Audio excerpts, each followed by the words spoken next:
ano natin. Pasok ka. Ah, pastor ba? Ah, kaibigan na. Pastor pa. Yung close. May punch pa. May punch na gano'n. Yun, gano'n kami ka-close as in kay pastor. At papasalamat siya. Palatawa, masayahin. Kaya nga, pastor, lagi din akong na-excite pag pupunta ako dun sa ano kasi dahil nga hindi ako naboboring pag nandun ako sa Si Pastor, pasama mo sa lahat ng bagay yan. Kung may problema ka, lagi ka Wala kami. Paano na kami? Maraming salamat at Yung pagka-pastor niya, ginamit na dito. Tapos, mabait pa. Yung pastor natin, parang kapatid lang natin kasi yun eh. Parang Isang bagay na di ko malilimutan kay Pastor is yung dumating sa punto na magki-quit sana ako sa music team. Pero andyan si Pastor. Yung nagsasabing, bro, patuloy tayo. Kaya hanggang ngayon, nagpapatuloy ko nagsiserve sa Diyos. Kaya, Pastor, tulad sinabi ni Mark, patuloy tayo mag-grow sa Patuloy Panginoon. niyo kami ini-encourage. Ano man yung problema dumarating sa amin. Nariyan ka na nagpapalakas sa amin. Ansimba ko yata sa church noon, nakita ko si Pastor. Tapos okay si Pastor. isang kalagad ng Diyos, saka sobrang bait. Mabuting pastor talaga. Wow. Grabe. Grabe talaga. Kasi marami nagmamahal sa'yo, Pastor. Pero ako, pauwi na ako sa Pinas. Ito lang yung wish ko sa'yo para sa'yo. Na may makasama mo yung pamilya mo. Hindi parang tatay din natin yan eh, sa pananampalataya. Marunong magluto ng bulalo. Mahaba yung pasensya niya. Kahit paano naiintindihan niya tayo. nung dumating siya, talagang maganda. Masabi kong nahubog ako, talagang hindi lang siguro ako kundi lahat tayo, maraming natutunan at talagang marami sa atin na nag-excel talaga. Naging, sabi nga ni bro, lahat tayo. Hindi ko makalimutan na Pastor. Talagang pagpunta kami sa bahay niya, talagang nakita ko na masikaso talaga sa Yun nga, yung pag-ano mo, pag-deliver mo ng message, lahat ng tao nakuha po ang loob nila. Tsaka the best kang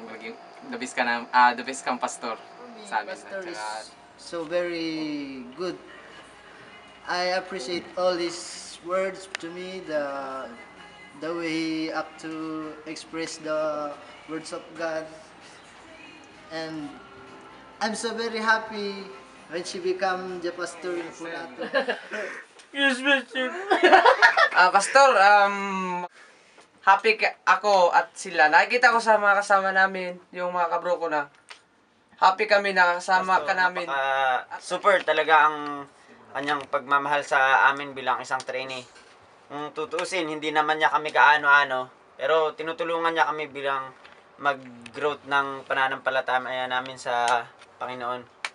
Super talaga ang pag-ibig ni Pastor sa amin. Inspire sa amin dito. At sana po, Pastor, palagi kang healthy palagi para patuloy po ang Happy birthday po. Makulit na video eh. God bless po sa I love you. Mabuti kang tao, Pas. Hindi ka butete, isa kang mabutihing pastor. Tandaan mo yan, Pas. Tandaan mo yan, Pas. Hindi ka, napakabait na pastor, makulit na pastor, loud na pastor, open-minded na pastor. Papasalamat kayo sa iyo, Pas. May bayad yun, ha? Lahat ng magaganda. ano, kapangpangan na mo na, Pas. Wala na ko man na mga sabi kaya kaya. Balo mo naman. Balo na naman ilang anday nga batam ken. So, sobrang magpasalamat ko kasi kilala na kayo. Parang kay Ken.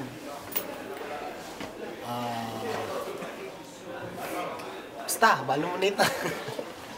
Thank you. Happy birthday! Ulit-ulit, mali! Nawala ako sa sipit, tumatawa sa apat eh. Sabi ko lang kay Pastor, tulad nung sinabi ko sa kanya noon, siya, si Pastor, pag kilala ko talaga, siyang mabiro. Na talagang mabiro siya.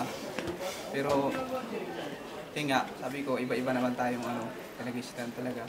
Pero yung pagkilala ko siya, siyang mabiro, pero kung totoong tao siya. May nabasa ko sa Facebook tao eh.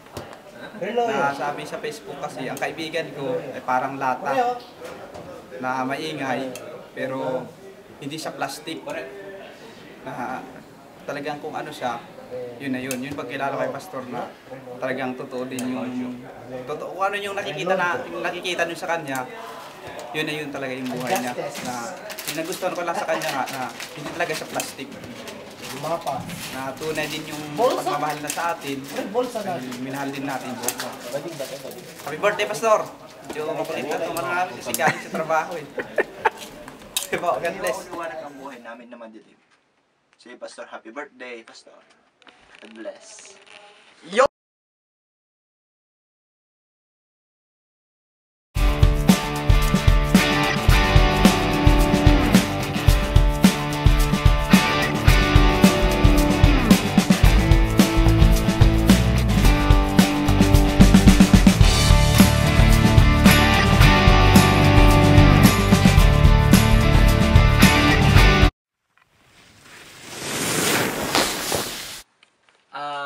Si Pastor, marunong makisama, masarap kasama, magaling makisama.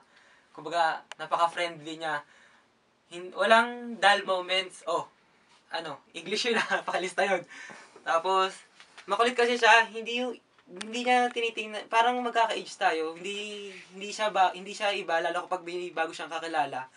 Kaya, ang dali niya maging ka-close. Tapos, yung pinakagusto ko sa kanya, yung sasabihin kanya na, yung may concern siya sa'yo, yung marunong siyang umintindi, naiintindihan kanya, na sasabihin niya sa'yo, kamusta ka na, ganyan. Tapos, sasabihin niya, na-miss ka namin. Parang pag wala ka dun sa isang gathering, sa fellowship, sa Bible study, parang sa service, parang, yung ramdam mo na yung love niya sa'yo. Kaya ang sarap ng kasama, ang sarap niya maging kuya, tatay, o kapatid. Tapos kapag nasa kanila ka, yung feel at home, walang kahit anong gawin mo, okay lang. Tsaka pinakamaganda rin sa kanya, pag maghiram ka ng gamit sa kanya, wala nang balik-balikan. Although, parang nakakaya. Nakompleto ko nga doon yung damit ko, yung short ko, kulang na lang brief. Kaya, salamat sa buhay, salamat sa Panginoon kasi may binigay na Pastor Romel sa buhay ng bawat isa. Hello bro. Okay na. Binuksan ni Sabado yung pinto ko. Pas. Salamat sa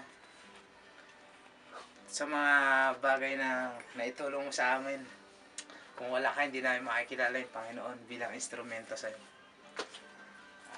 Wala eh. Medyo mukhang palaka pa ako ngayon eh. Wala pang ligo-ligo oh. Minsan nga sisama kita mag-gym. Magpalaki na abs. Okay na, bro. Ha? Ikaw. Okay na to, Pas. Wala na akong masasabi eh. Nahihiya ako eh. Ayos na yan.